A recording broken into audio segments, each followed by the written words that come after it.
నాలా అనుకున్నావా? నాందా నది, మూసీ నది అంటూ భాగ్యనగరానికి నరకం చూపించేసింది. మూసీ మూసీ ఎందుకు ముంచావంటే నా జాగాలో పాగా వేస్తే ముంచక మురిసిపోవాలంటూ కబళించేసింది.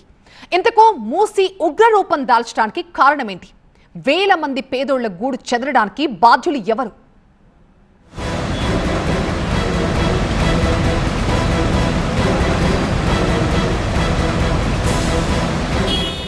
మూసీ నది ఒకప్పుడు విశాలంగా దర్జాగా ప్రవహించిన నది రాను రాను కుచించుకుపోయి పిల్ల కాలువగా మార్చేసింది కబ్జా ప్రపంచం. హైకోర్టు మొత్తినా, హైడ్రా లాంటి సంస్థలు చర్యలు చేపట్టినా వేళ్లునుకొని పేరుకొనిపోయిన కబ్జా కట్టడాల పునాదులు మాత్రం పెకిలించలేకపోయాయి.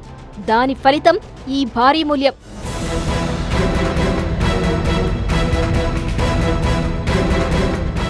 ఇప్పుడెందుకు మూసీ ముంచెత్తిందంటే అనేక కారణాలు, ఆరోపణలు వినిపిస్తున్నాయి. భారీ వర్షాల కారణంగా ఉస్మాన్ సాగర్, హిమాయత్ సాగర్ జంట జలాశయాలకు భారీగా వరద పోటెత్తింది.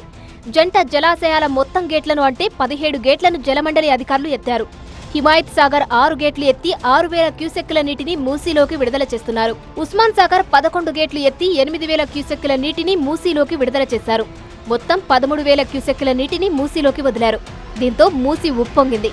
చాదర్ఘాట్, అంబర్పేట్, ముషీరాబాద్ వంటి తక్కువ ఎత్తులో ఉన్న ప్రాంతాలు నీటిలో మునిగిపోయాయి.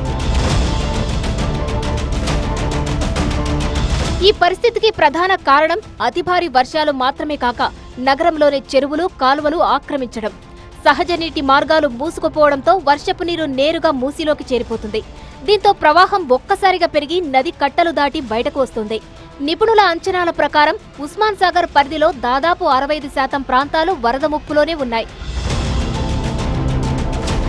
అయితే ప్రభుత్వ నిర్లక్ష్యమే కారణమని మాజీ మంత్రి కేటీఆర్ ఆరోపించారు. భారీ వర్షాలు ఉన్నాయని వాతావరణ శాఖ ముందే హెచ్చరించినా పట్టించుకోలేదని మండిపడ్డారు. చెరువు ఖాళీ చేయకుండా కావాలని అట్లనే నింపిపెట్టి ఇవాళ ఎగ్దం ఒకటేసారి 15 గేట్లు ఎత్తిండ్రు.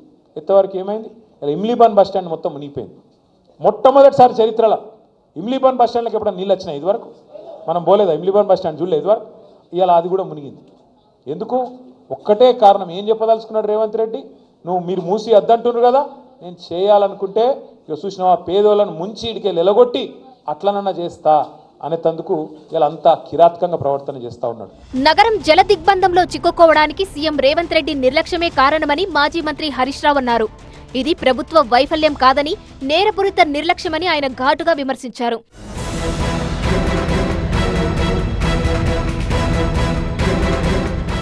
మొత్తానికి రాజకీయ విమర్శలు ఎలా ఉన్నా మూసీపై ప్రభుత్వాలు దృష్టి పెట్టాల్సిన అవసరం ఉందంటున్నారు ప్రజలు.